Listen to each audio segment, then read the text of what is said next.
Very good morning to all the students. एक lecture हम complete कर चुके हैं 11th स्टैंडर्ड का जो फर्स्ट चैप्टर है, the journey of my life from earth to Everest. ये हम एक लेक्चर हमारा कंप्लीट हो चुका है। अब उसमें सीन 1 तक हम पहुंचे थे, सीन 2, 3 एंड 4 वहाँ तक हम आज उसे कंक्लूड करने की पूरी कोशिश करेंगे और अच्छे तरीके से उसे समझेंगे, एक एक वर्ड को एलैबोरेट करके, उसको एक्सटेंड करके और अच्छे तरीके से उसके अंदर जाएंगे और समझेंगे कि what this chapter is all about, the journey of my life from earth to Everest. जैसा कि मैंने आपको बताया, ये स्टोरी है अरुणिमा सिन्हा की। अरुणिमा सिन्हा एक माउंटेनियर थी, जिसको हम हिंदी में पर्वतारोही बोलते हैं, जो पर्वत के ऊपर चढ़ते हैं। अब कॉमन सेंस वाली बात है, कई लोग बोल देंगे कि ये ऐसा ही है कि इसके बारे में एक एग्जाम्पल मैं आपको देना चाहूँगा कि माउंटेनियरिंग इतना डिफ़िकल्ट जॉब है दुनिया के अंदर। बोले पहाड़ ही तो चढ़े हो, क्या इसमें क्या बड़ी बात करी आपने। पहाड़ चढ़ना बहुत ही डिफ़िकल्ट है। एक तो वेदर कंडीशंस बहुत एक्सट्रीम होते हैं, ऐसी कंडीशंस जहाँ पे हमको सांस नहीं आती। हमारी जो आपके फेफड़े हैं, लंग्स, उनके अंदर उतनी आप ऑक्सीजन नहीं ले पाते। ऑक्सीजन सिलेंडर आपको कैरी करके जाना पड़ता है। थोड़े पिछले महीने आपको शायद पता हो तो माउंट एवरेस्ट के पिछले महीने नहीं, कुछ समय बीत गया इस बात को, मेरे ख्याल से 6-7 महीने के पीछे हो चुका है। नेपाल की तरफ से माउंट एवरेस्ट के ऊपर जो भी चढ़ते हैं ऊपर की तरफ, जो वो चढ़ रहे थे, तब उनके साथ एक हादसा घटा कि वहाँ पे ट्रैफिक जैम हो गया। इतने लोगों को ट्रैफिक गाड़ी लेके नहीं, वो खुद ऊपर जब चढ़ रहे थे, पर वो आगे वाला एक इंसान रुक गया तो पीछे वाले को भी जो रोप है उससे रुकना पड़ता है। तो जब वो आप ऊपर चल रहे हो तो सांस तो लेनी पड़ती है, तो सांस उनको लेते रहनी पड़ी। और जो ऊपर जाके उनको वापस आना था या अपने बेस कैंप तक जहाँ तक पहुँचना था, वहाँ तक वो नहीं पहुँच पाया। वो जैम के अंदर लोग फंस गए। ऑलमोस्ट मोर देन 20 to 25 लोग डेथ हो गई उनकी, बिकॉज वहाँ पे उनका ऑक्सीजन सिलेंडर ख़त्म हो चुका था। तो ये ऐसी कंडीशंस हैं जहाँ पे अगर आप हाइपोथर्मिया होता है, अगर आप वहाँ पे जो तूफान आते हैं वहाँ पे अगर अपना मुंह खोल दें तो आप अपनी नाक को पकड़े तो नाक आपके हाथ में आ जाएगी। मतलब इतना ज़बरदस्त वो आपके बहुत सारे माउंटेनियर्स के हाथ, जो उंगलियां हैं वो नहीं होती, पैर की उंगलियां नहीं होती, बिकॉज वो गल जाते हैं, हाइपोथर्मिया हो जाता है, आपको पता भी नहीं चलता, उसे काटना पड़ता है, एम्पिटेट करना पड़ता है। तो ऐसी डिफ़िकल्ट सिचुएशन के अंदर वो जो लड़की पहले से ही एम्पिटेटेड है, जिसके साथ दुर्घटना हो चुकी है, वो लड़की कैसे लड़के पहुंचती है, तो उसकी कहानी आपको मैं बता रहा था। The journey of my life from earth to Everest. धरती से लेके एवरेस्ट तक मैं चढ़ के और वहाँ पे उस पर झंडा फहराने की जो कहानी है, बहुत ही ज़बरदस्त कहानी है।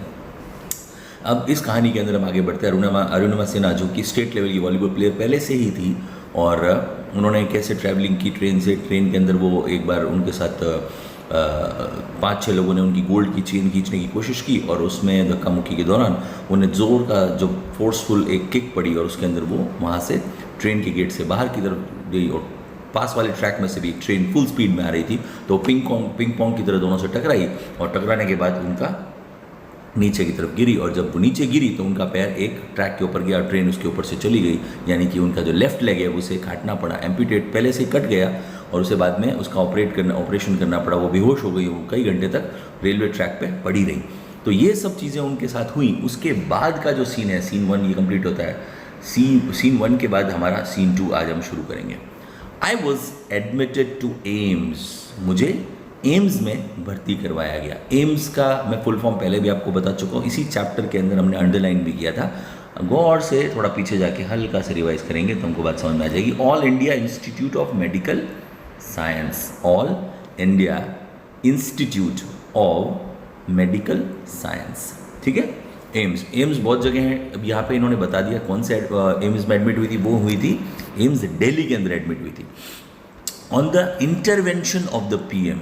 इंटरवेंशन का मतलब उन्होंने बीच बचाव किया, उन्होंने बीच में आए। इंटरवेंशन का मतलब है आप कोई व्यक्ति आपके किसी काम के बीच में आता है, उन्होंने अपना बीच के अंदर बोला कि नहीं ये आपको करना ही होगा। उन्होंने अपना जो प्रभाव है वो दिखाया वहाँ पे, on the intervention of the PM. PM कौन?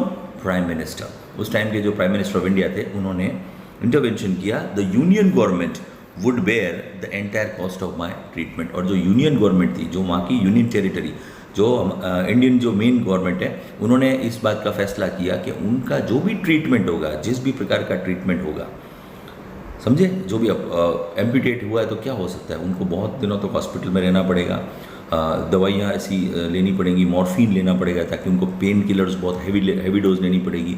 जब पेन किलर्स लेते हैं उसका साइड इफ़ेक्ट भी होता है। लाइफ में कभी चल तो पाएंगी नहीं, वो बात फैक्ट है, पर उसका ऑपरेशन बिल्कुल सही होना चाहिए, अदरवाइज और भी उनका और आगे का पैर भी काटा जा सकता है, तो और तकलीफ बढ़ने के चांसेस है, गैंग्रीन फैल सकता है, बहुत सारी प्रॉब्लम्स हो सकती थी। पर उनका जो कॉस्ट ऑफ ट्रीटमेंट है वो रियली एक्सपेंसिव था, तो वो गवर्नमेंट ने बोला हम सब बेयर करेंगे। Soon AIIMS became issuing daily medical bulletin on my status, और धीरे धीरे एम्स जो है All India Institute of Medical Sciences जो है उन्होंने इशू करना शुरू किया। इशू मतलब उन्होंने प्रसारित करना शुरू किया daily medical bulletin. Daily medical bulletin वो निकालने लगे। मेडिकल बुलेटिन का क्या मतलब है? एक बुलेटिन का मतलब तो आपको पता ही है, बुलेट के बुलेट पॉइंट्स आज ये हुआ आज हुआ, तो वो मेडिकल बुलेटिन निकालने लगे इनके लिए, क्योंकि बहुत लोग वेट कर रहे थे अरुणिमा का कि अरुणिमा के साथ ऐसा क्या, इतनी दुर्घटना हो गई, लड़की इतने तकलीफ में है, तो उसके साथ क्या हो रहा है, तो लोग जानना चाहते हैं।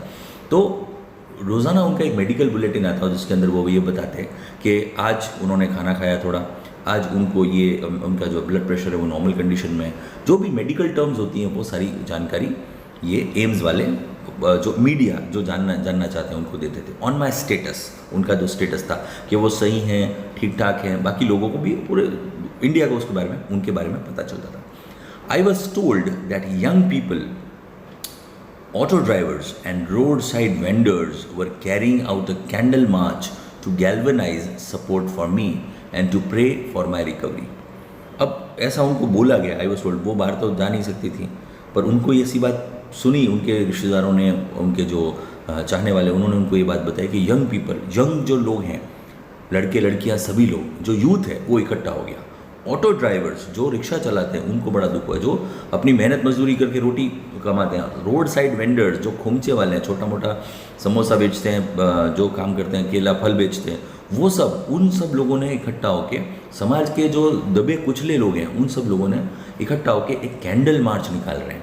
कैंडल मार्च का मतलब आप समझते ही हैं, मोमबत्ती लेकर वो जाते हैं और अपना एक प्रोटेस्ट दर्शाते हैं या अपना एक सौहार्द बताते हैं आगे वाले इंसान को कि भाई मैं कितना आपके साथ, कितना वार्मथ है मेरा आपके साथ, हम दोनों जुड़े हुए हैं। तो अपना एक जुड़ाव बताने के लिए एक ऐसा जेस्चर है, तो वो करते हैं carrying out a candle march to galvanise. यहाँ पे एक वर्ड यूज़ किया गया है, टू गैल्वेनाइज। गैल्वेनाइज का मतलब क्या है कि टू गैदर अप, इकट्ठा करना, गैल्वेनाइज करना, सपोर्ट फॉर मी, लोग चाहते हैं कि उनको सपोर्ट मिले।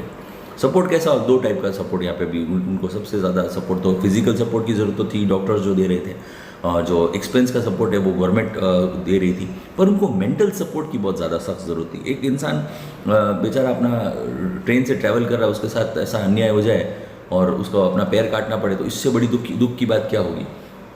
ये जो चीज़ है इसको हमको समझना बहुत ज़रूरी है। To pray for my recovery, और वो रिकवरी के लिए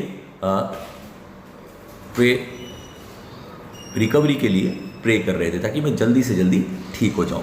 with the help of the best and the latest technology. अब क्योंकि वो एम्स में थी, एम्स दुनिया के सबसे बेस्ट हॉस्पिटल्स में से एक है, तो with the help of the best and latest technology, बढ़िया से बेहतरीन जो लेटेस्ट टेक्नोलॉजी है उसके अंदर ग्रेजुअली, अंडरलाइन करना, ग्रेजुअली का मतलब क्या है, धीरे धीरे, GRADUALL, ग्रेजुअली, धीरे धीरे, ग्रेड से बड़ा है gradually I started responding to the treatment.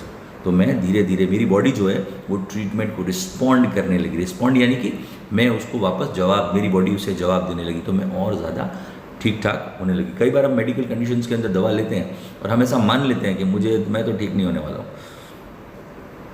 ऐसा मैं एक एक्सपेरिमेंट करता था, मुझे वो एक्सपेरिमेंट की बात याद आई। काफ़ी बच्चे जब होमवर्क नहीं करते हैं और या कुछ गड़बड़ी करते हैं, तो उनको जब अगला लेक्चर नहीं लेना होता तो वो एक सिंपल बहाना है। देखो, अब सर दर्द और पेट दर्द ऐसी चीज़ है जिसको आप पता नहीं लगा सकते हो, ठीक है। दांत में दर्द है, ये दर्द है, वो तो ठीक है, वो दिख भी जाता है कि यहाँ से सूजन आई हुई है, क्या है वो दिखता है, बात करने से पता चल जाएगा आपको। हाथ पैर में कहीं लगी है तो आपको दिख जाएगा। पेट दर्द और सर दर्द ऐसा है जो दिखाई नहीं देता है। तो 90% बच्चे, मैं ये नहीं बोल रहा हूँ बच्चे झूठ बोलते हैं, पर वो अपना बचाव करने के लिए वो ऐसा करते हैं। वो सर में बड़ा दर्द हो रहा है, पेट में बहुत दर्द हो रहा है। पेट में दर्द जब होता बच्चे को, तब मैं उनको कई बार बोलता कि आप एक काम करो, सर मुझे घर जाना है। तो मैं उनको एक रिक्वेस्ट करता और उनको एक बात बोलता, बेटा आप यहाँ बैठो थोड़ी देर और मैं आपको एक दवा देता हूँ, जो मेडिसिन है वो देता हूँ, आप पानी के साथ ले लो। तो half an hour half an hour के अंदर आपको आराम मिल जाएगा।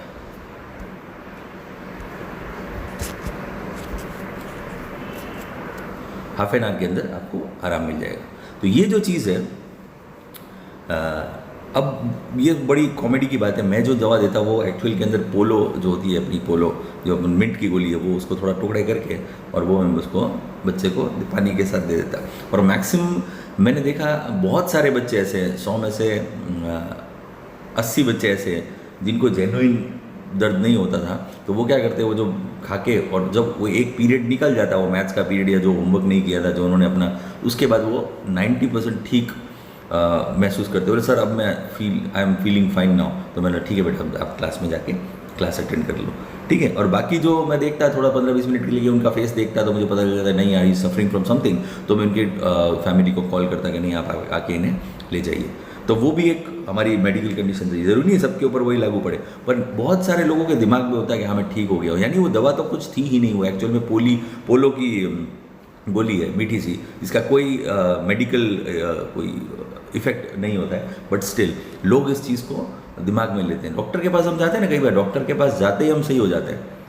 डॉक्टर जैसे हमसे बात करता है कैसे हो, कैसा लग रहा है, अच्छा अब आप सही हो जाओगे, कल आपको ये दवा लेनी है सुबह शाम। अब मेडिकली या फिजिकली आपको सपोर्ट बहुत मेंटली हो जाता है, बोले हाँ यार चलो ठीक है, तो आपकी बॉडी भी रिस्पॉन्ड करने लग जाती है, सही है। तो ये सब चीज़ें हमारे काम की चीज़। यहाँ पे वही बात करिए, उनकी बॉडी रिस्पॉन्ड करने लगी ट्रीटमेंट को। One morning my brother in law, अब उनका जो ब्रदर इन लॉ, उनकी सिस्टर लक्ष्मी जो है, यहाँ भी एक नया नाम आया है, अरुणिमा की जो सिस्टर उनका नाम है लक्ष्मी। लक्ष्मी जो है उनके जो पति यानी कि उनके ब्रदर इन लॉ हुए, उनके जीजा जी, हाँ brother in law, Lakshmi husband, brother in law Sahib suddenly ask me, उन्होंने मुझे एक क्वेश्चन पूछा, मिलने आते सब परिवार वाले, तो उन्होंने जो क्वेश्चन पूछा, एवरेस्ट चढ़ोगी, हिंदी में पूछा, एवरेस्ट चढ़ोगी क्वेश्चन मार्क।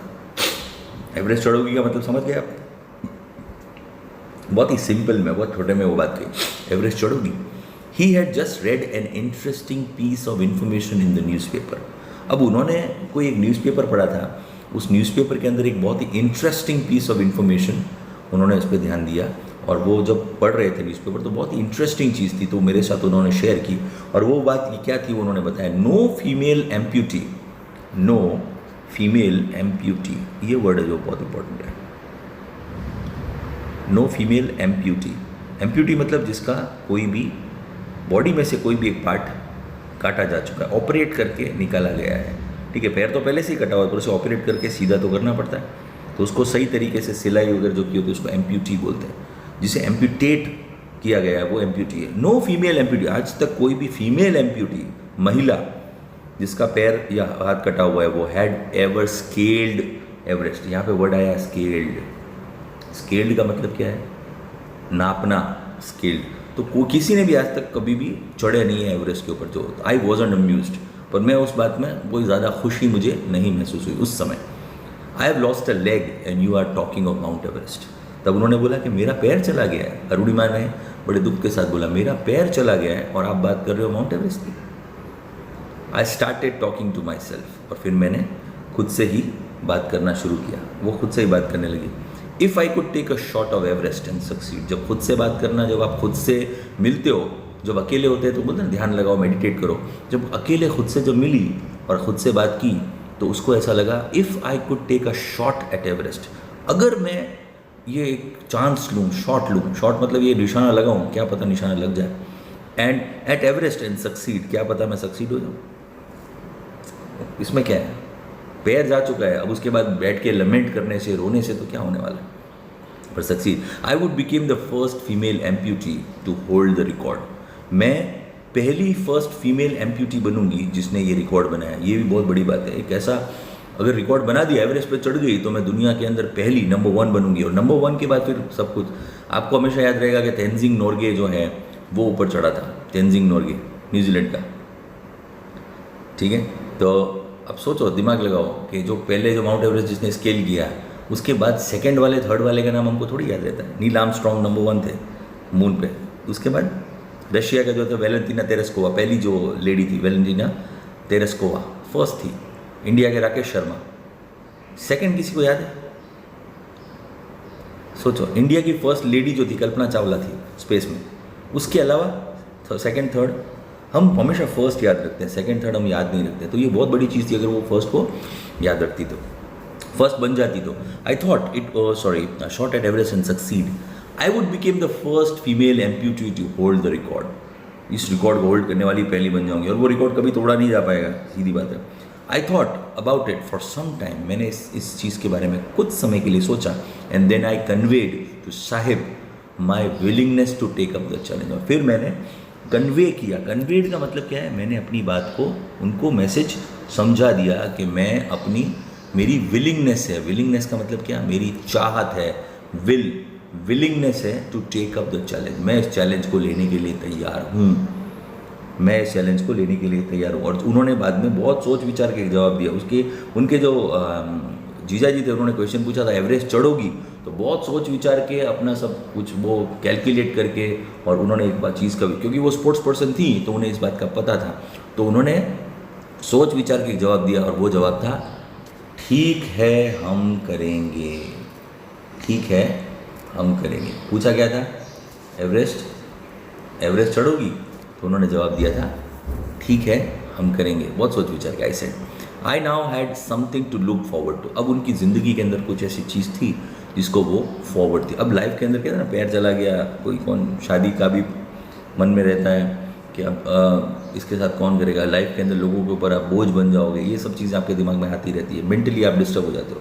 तो यहाँ पे I now had something to look forward for a mission, a goal. अब उनकी ज़िंदगी में एक मिशन था, एवरेस्ट चढ़ना, एक गोल था, टारगेट मिल गया था उनको। अ रीज़न टू ड्रीम, एक सपना देखने का रीज़न, स्वप्न देखने की एक वजह मिल गई थी। It was not going to be easy, पर वो बात सच है, सपना देखना बहुत, वर्ल्ड डिज्नी, अब जब हम पढ़ रहा था 12th के अंदर, तो सपने बहुत इमेजिनेटिव होते, पर डिज्नीलैंड बनाने में करोड़ों रुपए लगे। तो वही चीज़, it was not going to be easy, ये आसान नहीं था, but throughout my life nothing had come easy. और ये वाली बात भी उनको पता थी कि उनकी पूरी ज़िंदगी में कोई भी चीज़ फ्री में नहीं आई, कोई भी चीज़ आसानी से नहीं आई। फ्री में नहीं आई का मतलब आसानी से कोई भी चीज़ नहीं मिली उन्हें। तो वो दो चीज़ें, तो वो उनके दिमाग में थी। As a sports person she was ready for all type of challenges, हर चैलेंज के लिए वो शी वॉज एब्सोल्युटली रेडी। ठीक है, तो अब उन्होंने जो नेक्स्ट पैराग्राफ है, I felt like I was born again, मुझे ऐसा लगा कि मैं फिर से पैदा हो गई हूँ। इसे अंडरलाइन कर लेना, बॉर्न अगेन। बॉर्न अगेन का मतलब क्या है, मैं फिर से पैदा हुई, यानी मेरा नया जन्म हुआ है। मैं एक नए टारगेट को, नई सोच, नया, अब जो वॉलीबॉल खेलती थी, जो स्पोर्ट्स पर्सन थी, वो एक इंसान, वो एक उनका रूप था। फिर उसके बाद जो वो एम्प्यूटी का रूप उन्होंने बहुत समय तक वो उसमें बेचारी जी कि मेरे ज़िंदगी में मेरे साथ कोई बहुत बड़ा अन्याय हो गया, मैं क्या करूँगी। कभी मैं एक, जिसको कहते हैं ना, बहुत ही हम जिस पे दया की भावना, जिनको बहुत लोग पिटीफुल ज़िंदगी जी रही थी, और एक ऐसी ज़िंदगी वो अब जी रही थी। अगला गोल उनका टारगेट ये था कि अब मैं एक पर्वतारोही हूँ, माउंटेनियर हूँ, तो उसकी ट्रेनिंग लेना, उसका सब कुछ करना, ये उनके लिए जीवन में के अंदर फिर से पैदा होने के जैसा ही था। Then I started waiting for my artificial limb to arrive. फिर उन्होंने फैसला किया कि वो वेट करेंगी कि उनका आर्टिफिशियल लिम्ब जो है वो आए। आर्टिफिशियल लिम्ब मतलब नकली पैर। नकली पैर आपको पता है, जयपुर फुट भी बोलते हैं इसे। पहले जयपुर फुट ही यूज़ होता था, उसके बाद अभी तो बहुत ज़्यादा टेक्नोलॉजी एडवांस कर गई है, तो बहुत अच्छे लेवल के आते हैं, पूरा फील भी आप कर सकते हो, उसमें जाते हैं। तो waiting for my artificial limb जो arrive, when it finally arrive, जब वो पहुंचा, आई वॉज ओवरजॉयड, मैं बहुत खुश हो गई। उनको जॉय भी भर गई, जॉय से भी ज़्यादा। एक इंसान को जिसका पैर नहीं है उसको पैर मिल जाए, नकली ही सही, कितनी खुशी होती है। The artificial leg felt almost like real leg. Artificial जो लेग था वो ऑलमोस्ट, बिल्कुल उसके जैसा ऑलमोस्ट लगता था। I could hardly feel the difference, मुझे उन दोनों के अंदर कोई फ़र्क दिखाई नहीं दे रहा था देखने में। I had started falling in love with this stranger, और मैं उसके प्यार में पड़ गई। किसके? ऐसी चीज़ जो कि मेरे लिए एलियन थी, आज तक मैंने वो चीज़ देखी नहीं थी, एक अजनबी। वो अजनबी क्या थी? वो पैर, whom I was वेडेड for life, जिसके साथ मेरी पूरी ज़िंदगी के लिए अब शादी हो चुकी है। शादी हो चुकी मतलब अब उस पैर का तो उससे छुटकारा नहीं है। अब ये दोनों, उसके बिना वो नहीं और उसके बिना वो नहीं। वो आर्टिफिशियल लेग जब उनको लगेगा तभी वो चल पाएंगे। तो उन दोनों का एक, कहते हैं ना, विवाह हो गया है, अनचाहा विवाह, पर वो उसको प्यार भी करती थी उनको बहुत। आई had set my eyes on mountain. अब उन्होंने अपनी जो आंखें थी वो गड़ा दी, कहाँ पे? माउंटेन की तरफ। उस पहाड़ के ऊपर, पर्वत के ऊपर, जो दुनिया का सबसे सर्वश्रेष्ठ पर्वत है, सबसे ऊंचा पर्वत है, जिसका नाम सागरमाथा यानी माउंट एवरेस्ट, हिमालय का जो, I had set my eyes on mountain and I needed to prepare myself with the help of this stranger. और मैंने पूरी कोशिश की और I need to prepare myself, मैं प्रिपेयर करने लगी with the help of this stranger. ये जो अजनबी है, स्ट्रेंजर है, यानी ये जो पैर है जो मेरी बॉडी के लिए एलियन है, बॉडी तो अपनी होती है, अपने को पता है, मेरी उंगली मेरा हाथ है, पर कोई एक अलग चीज़ आप लगा दो, आप 2 ग्लव्स भी पहन के जाओ थोड़ी देर में तो आपको हाथ में से पसीना आता है, ये क्या अजीब सी चीज़ है, निकाल देता हूँ। मास्क लगाते हो वो भी लगता है नहीं यार ये तो निकाल देना है। कोई भी ऐसी चीज़ जो हमारी बॉडी से एलियन है तो हम उस चीज़ को ज़्यादा पसंद नहीं, चश्मा भी हम उतार देते हैं थोड़ी देर बाद ही। हम बॉडी को अपनी बॉडी को ज़्यादा एनहांस करने के लिए बहुत सारी चीज़ें यूज़ करते हैं। कई लोग आप देखेंगे आंखों में लेंस लगाते हैं, पर वो उससे फ़ायदा क्या होता है, आप लगाते हो आपको दिखता है बस, और क्या। पर आप एज सुन एज पॉसिबल जब रात को सोते हैं तब उसको निकाल के सोते हैं। हमको कोई भी एलियन चीज़ पसंद नहीं आती है, पर ये क्या है, उनकी लाइफ की डिफॉर्मिटी आ गई है, वो डिफॉर्म हो चुकी है बेचारी, तो उसको उसके साथ रहना ही पड़ेगा। किसके साथ? आर्टिफिशियल लेग के साथ, ठीक है। अब ये इनका हो गया। अब हम आगे बढ़ते हैं सीन नंबर 3 के ऊपर। On 20th February 2012, 28 February 2012, almost a year after I was pushed out of train, 1 साल बीत चुका था मुझे ट्रेन से धक्का दिए हुए। I set out for the training institute, और मैं चली गई। सेट आउट मतलब मैं वहाँ से निकल गई, अंडरलाइन करना इसे, set out. I set out for the training institute setup by Bachendri Pal. इसका अभी ने ज़रूर सर्च करना नेट के ऊपर। ये पहली महिला है जो माउंट एवरेस्ट पे चढ़ी, और मेरे ख्याल से बहुत ज़्यादा बार चढ़ी हैं, मेरे ख्याल से 5 से 6 से ज़्यादा बार चढ़ी है बचेंद्री पाल, तो इनका नाम भी बहुत मशहूर है। तो उनका एक उत्तरकाशी के अंदर, उत्तरकाशी जगह है, उत्तरकाशी के अंदर वहाँ पे उनका एक कैंप है, कैंप साइट, जहाँ पे माउंटेनियरिंग की प्रैक्टिस की जाती है। माउंटेनियरिंग का पहला रूल है एक्लेमेटाइजेशन। आपको एक्लेमेटाइज होना पड़ता है। एक्लेमेटाइज का मतलब क्या है, वो क्लाइमेट है उसके अनुरूप ढलना पड़ता है। अगर आप मान लो आप केरला में रहते हो, बहुत बारिश होती है वहाँ पे, बहुत मॉइस्चर है, तो आपको रातों रात में शिमला भेज दूँ तो आपकी तबीयत ख़राब हो जाएगी, और शिमला वाले को मैं केरला भेज दूँ तो उसकी तबीयत ख़राब हो जाएगी। क्लाइमेटिक कंडीशंस आपको बॉडी को अडेप्ट करने में समय लगता है। तो जैसे अब आप पहुँचते तो वहाँ हवा पतली होती है, हवा कम होती है, तो हवा लेने के लिए आपके लंग्स को ज़्यादा काम करना पड़ता है। तो बेसिक बैठे बैठे भी थक जाओगे, माउंटेन चढ़ना तो बहुत दूर की बात है, तो चलने में ही आप थक जाओगे, भागना तो बहुत दूर की बात है। तो वो सब चीज़ें आपको धीरे धीरे करके, वो एक्लेमेटाइजेशन बॉडी का होता है, अडेप्टेबिलिटी होती है, ठीक है। कई लोग आप देखें प्लेन में सफ़र करते हैं 7-8 घंटे, तो भी जेट लैग हो जाता है। जेट लैग मतलब भूल जाते हैं, उनको वो दिखता ही नहीं है सब कुछ 3D में। आप कई बार ट्रेन में सफ़र करते हो, बहुत लोगों ने ट्रेन में सफ़र किया होगा, 1 दिन से ज़्यादा का आप सफ़र कर लो तो आपको देखने को मिलेगा आप हिल रहे हो, नीचे बैठोगे तो भी आप हिलते हुए महसूस होगे, तो आपकी बॉडी अडेप्ट नहीं कर पाती है। तो वो सब अडेप्टेबिलिटी लाने के लिए ये सब चीज़ें वो करते हैं कहाँ, माउंटेनियरिंग में। I called up Bachendri Pal to tell her that we had reached Uttarkashi. मैंने बचेंद्री पाल को कॉल किया, उनको बोला कि मैं पहुंच गई हूँ Uttarkashi. She was surprised that how quickly I had reached, और वो बहुत ही आश्चर्यचकित हो गई कि मैं इतनी जल्दी कैसे पहुंच गई वहाँ पे। After this my confidence sky rocketed, उसके बाद मेरा जो कॉन्फिडेंस है वो स्काई रॉकेटेड हो गया। स्काई रॉकेटेड का मतलब क्या है कि आसमान के अंदर रॉकेट की तरह सीधा का सीधा मेरा जो कॉन्फिडेंस लेवल है वो। Bachendri Pal always pumped fresh confidence in me, वो उनके अंदर एक फ्रेश कॉन्फिडेंस हमेशा बिल्ड करती थी। तो Arunima you are far better than others, हमेशा वो कहती है अरुणिमा तुम बाकी लोगों से बहुत ही अच्छी हो, बहुत ही बेहतर हो। क्यों? उसका रीज़न क्या था? These people seem to be suffering from a handicap. ये जो लोग हैं, जो ऐसे लोग हैं जो देख नहीं सकते, सुन नहीं सकते, बोल नहीं सकते, वो सब हैंडीकैप हैं, पर तुम वैसी नहीं हो। मुझे तुमको देख के ऐसा लगता है not you, I am proud of you, मैं तुम्हारे पे बहुत ज़्यादा गर्व करती हूँ, I am proud of you, ठीक है। But before Everest expedition, second,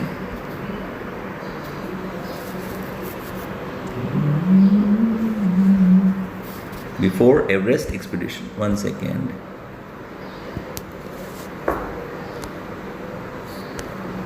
yes, I'm so sorry, but I am proud of you, but before Everest expedition, Everest के अभियान से पहले, you will have to prove yourself, तुम्हें prove करना पड़ेगा। If you climb 21,798 feet high Chamser Kangri mountain. अगर तुम चामसर Kangri mountain को चढ़ गई, उसके ऊपर पहुंच गई, कहाँ पे? चामसर कांगड़ी माउंटेन के ऊपर, तो वो जो कि लद्दाख में है, अगर वहाँ पहुंच गई, you will be on the way to Everest. तो मैं तुम्हें एवरेस्ट की चोटी पे जाने के लिए एकदम मेरी तरफ से हरी झंडी तुम्हें, ठीक है। अब अरुणिमा को उन्होंने बोला था, जैसा उन्होंने बोला उसके बाद आई सक्सेसफुली कंप्लीटेड द एक्सपीडिशन। जैसे ही उन्होंने अपना जो एक्सपीडिशन है वो कंप्लीट किया, by the time we reach the base camp, और जब हम पहुँचे बेस कैंप पे, जो कि 18,000 फीट में जब पे था बेस कैंप हमारा, जो चामसर कांगड़ी माउंटेन का जो हमारा जो बेस कैंप था लद्दाख में, वहाँ पे बचेंद्री पाल हमारा वेट कर रही थी। जब उनको पता चला कि 19 मेंबर में से 16 मेंबर हमारी टीम के रिटायर हो चुके हैं। रिटायर मतलब वो जो उन्होंने उसको एक्सपीडिशन को नहीं पूरा किया था, पर बाय द टाइम जब वो बेस कैंप पे पहुंचे 18,000 फीट पे, जो 16 लोग वहाँ से गायब हो चुके थे और 3 लोग वहाँ पे थे गायब, इन द सेंस उन्होंने उसको कंप्लीट नहीं किया था। Bachendri Pal had greeted me at the base camp. Bachendri Pal ने उन्हें गले लगा लिया बेस कैंप पे और बोला, मेरी शेरनी, माय लाइनेस, ऐसा बोला। She said and took me in her warm embrace, और मुझे उन्होंने गले लगा लिया, warm embrace. In the evening Bachendri Pal announced, और शाम के समय उन्होंने एक अनाउंसमेंट की, that I was ready for, finally ready for Everest. शाम को उन्होंने घोषणा की और बोला, अब मैं फाइनली रेडी हूँ एवरेस्ट के लिए, एवरेस्ट एक्सपीडिशन के लिए, क्योंकि चामसर कांगड़ी को मैं जीत के आ चुकी हूँ, जो 21,798 फीट हाई है, उसे क्रॉस कर लिया है। मेरी सब जो प्रॉब्लम्स है उसके बावजूद, तो मैं अब रेडी हूँ एवरेस्ट के लिए। She also assured me that she would talk to officials at Tata Steel for sponsoring my Everest dream। उन्होंने इस बात का भी मुझे ये बात का भी अश्योरेंस दिया, इस बात की गारंटी दी कि अब जो एवरेस्ट का ड्रीम है, क्योंकि वो बहुत महंगा है, उसके अंदर बहुत सारे इक्विपमेंट्स लगते हैं, बहुत सारा सामान लगता है, बहुत सारा पैसा लगता है, 1 से 1.5 करोड़ रुपया जो लगता है, उसके लिए टाटा स्टील से मैं बात करूंगी, क्योंकि बचेंद्री पाल एक बहुत ही सीनियर माउंटेनियर हैं। तो वो उन्होंने इस बात का फैसला किया कि मैं तुम्हारे लिए प्रपोज करूंगी, टाटा स्टील वालों से बात करूंगी, ताकि वो तुम्हें स्पॉन्सर कर सकें और तुम्हारा एवरेस्ट का जो ड्रीम है वो पूरा हो, ठीक है। अब हम आगे बढ़ते हैं सीन नंबर 4 में। आई arrived at Everest base camp, और मैं वहाँ पहुँचा एवरेस्ट। अब यहाँ पे एवरेस्ट का स्पेलिंग रॉन्ग है, थोड़ा ध्यान रखना। आई arrived at Everest base camp. अब वो एवरेस्ट के बेस कैंप पे पहुँच गई 11 अप्रैल 2013 के अंदर वो पहुँच गई। पहले चामसर कांगड़ी, उसके बाद पहुँची एवरेस्ट पे। अब near about 2 years had passed since I was thrown out of the moving train. अब इस बात को 2 साल से ज़्यादा बीत गए जब वो उन्हें चलती ट्रेन में से फेंका गया था। At the camp nobody seem to know that I had an artificial leg. अब कैंप में किसी को इस बात का कोई गुमान ही नहीं था, किसी बात का कोई किसी को नहीं पता था कि उनका एक पैर नकली है, एक जो पैर से वो अपाहिज है, ये उनको पता नहीं था। वन डे वाइल रिटर्निंग, एक दिन जब हम लौट रहे थे, जो माउंटेनियरिंग की प्रैक्टिस जब करते हैं, एक्लेमेटाइजेशन करते हैं, जो वो करके वापस लौट रहे थे, my left leg got wet with snow. मेरा जो लेफ्ट लेग है, जो आर्टिफिशियल लेग है, वो गीला हो गया स्नो के कारण, because I had slipped a couple of times on the slippery surface. और क्योंकि मैं 2-3 बार वहाँ पे स्लिपरी सरफेस पे ऊपर फिसल गई, तो मेरा जो पैर था वो गीला हो गया। तो next morning I left the artificial leg out in the sun to dry. तब मैंने क्या किया, मेरा जो आर्टिफिशियल लेग था उससे मैंने सन में ड्राई होने के लिए, धूप में सूखने के लिए निकाल के रख दिया आर्टिफिशियल के साथ। आप क्या कर सकते हो। At that time some foreigners realise that I had only 1 leg. तब जो फॉरेनर्स, जो हमेशा माउंटेनियरिंग करते रहते हैं, तो वो मेरे साथ जो टीम में थे, बेस कैंप में थे, उन्होंने इस बात को रियलाइज़ किया that I had only 1 leg. उन्हें पता चला मेरा एक ही पैर है। आफ्टर दैट माई TRP सोड। अब ये जो वर्ड TRP इन्होंने यूज़ किया है, थोड़ा फन एलिमेंट में यूज़ किया है। TRP का मतलब है टेलीविज़न रेटिंग पॉइंट्स। कोई शो चलता है ना, तो उसकी TRP से वो शो पहचाना जाता है कि कितना पॉपुलर शो है। बिग बॉस है तो उसकी 9.7 है, ऐसे अलग अलग रेटिंग्स आती है, कितने लोग उसको देखते हैं, तो वहाँ पे उसकी TRP बढ़ गई, यानी लोग उसकी बहुत तारीफ़ करने लगे और बहुत ज़्यादा प्रभावित होने लगे उनसे।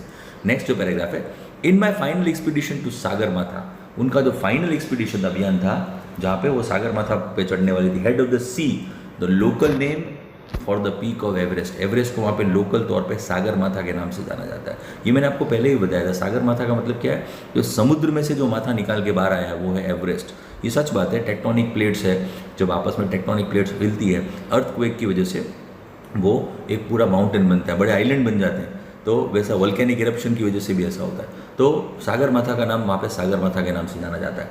नीमा कांचा, यहाँ पे एक नया नाम आया, नीमा कांचा वॉज माई माउंटेन गाइड। नीमा कांचा जो थे वो मेरे माउंटेन गाइड, एक गाइड साथ में होता है जो बताता है किस रास्ते से जाना है। शेरपा, वहाँ के जो लोकल लोग हैं, लोकलाइट्स हैं, वो इस चीज़ को ध्यान में रखते हैं। ठीक है, तो पहली बार भी जब तेंजिंग नोर्गे और एडमंड हिलेरी जब चढ़े थे तब उनके साथ में भी शेरपा थे। ठीक है, he was a nice and helpful Nepalese man. वो एक बहुत ही अच्छा और बहुत ही हेल्पफुल आदमी था, नेपाल का आदमी था, Nepalese man, who used to scold me at times when upset. जब वो गुस्सा हो जाता था, जब मैं कभी गुस्सा हो जाती थी तो वो मुझे डांटता था कि भाई तुम ऐसा क्यों ऐसा कर रही हो, ये नहीं। तो वो थोड़ा बात में डांटता था, स्कोल्डिंग करता था, नहीं ऐसे नहीं ऐसे करो, वो आपको बोलना पड़ता है कहीं ना कहीं।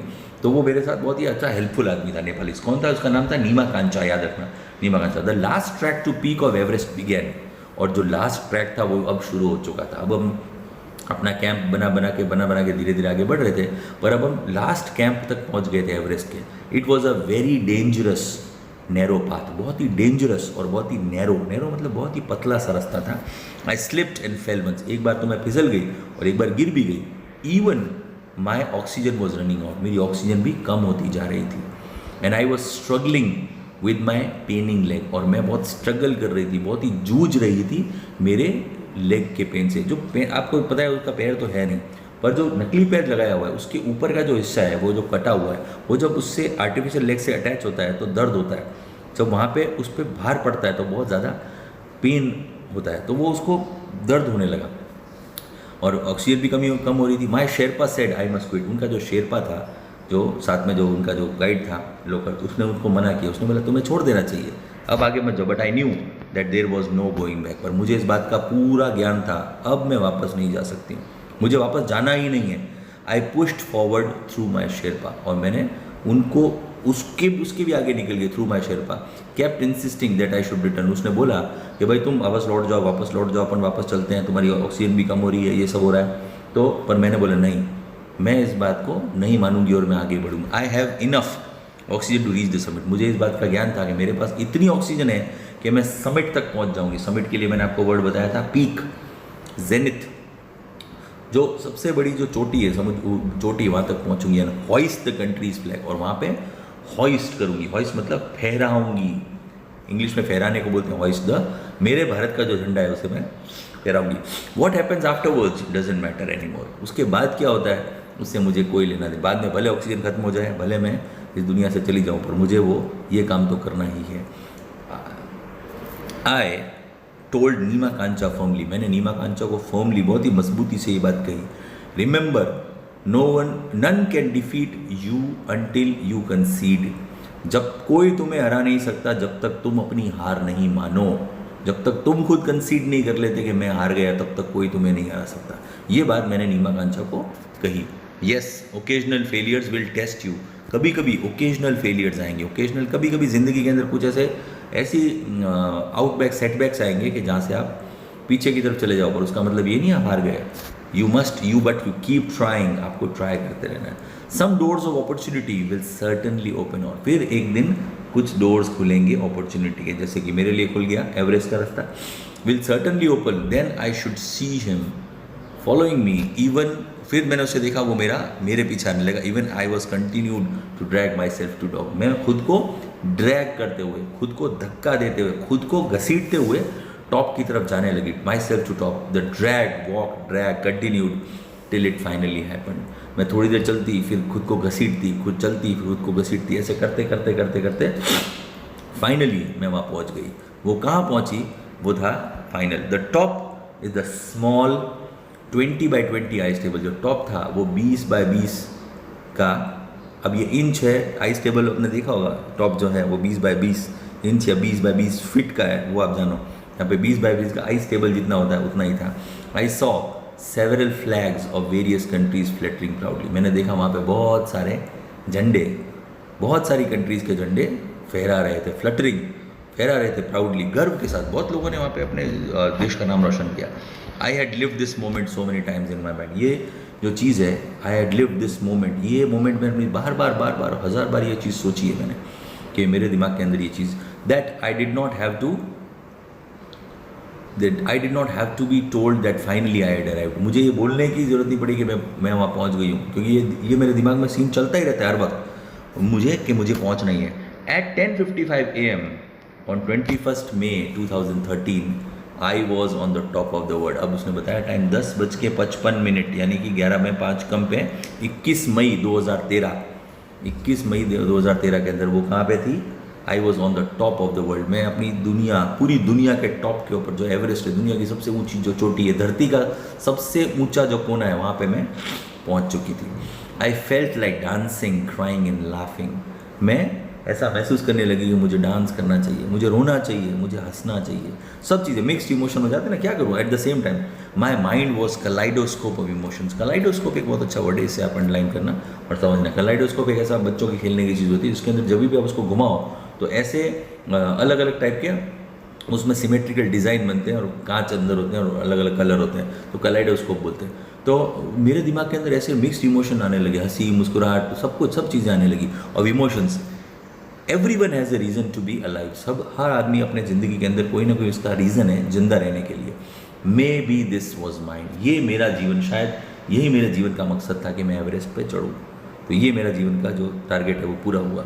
आई हेल्ड माई फ्लैग, मैंने अपने फ्लैग को हाथ में पकड़ा, and raised both my hands high up to register my country's record. दोनों हाथ हवा में खड़े करके इस बात को मैंने फिक्स कर दिया कि दुनिया के अंदर पहली ऐसी महिला पर्वतारोही जो कि एक पैर से एम्प्यूटी है, वो इंडिया की ही हो। और मैंने अपने भारत का नाम फिर से रोशन करके एवरेस्ट के ऊपर वो झंडा गाड़ दिया। ठीक है, चैप्टर समझ में आ गया? कोई डाउट हो तो please call me up. The journey of my life from earth to Everest, बहुत ही बढ़िया अरुणिमा सिन्हा की बायोग्राफी है। इन्होंने अपने 4 सीन्स के अंदर अपनी बायोग्राफी को समझाने की कोशिश की है। बहुत ही अच्छा अकाउंट अपनी लाइफ का दिया है, हमको मोटिवेट करती है स्टोरी, मोटिवेशनल स्टोरी है। अब इसके बाद हम नेक्स्ट जो लेक्चर लेंगे उसके अंदर हम नेक्स्ट चैप्टर के बारे में को हम कंक्लूड करेंगे। होप आपको लेक्चर समझ में आ रहा हो। कोई डाउट्स वगैरह हो तो you can call me up और you can get connected with the coordinator. Thank you so much for today.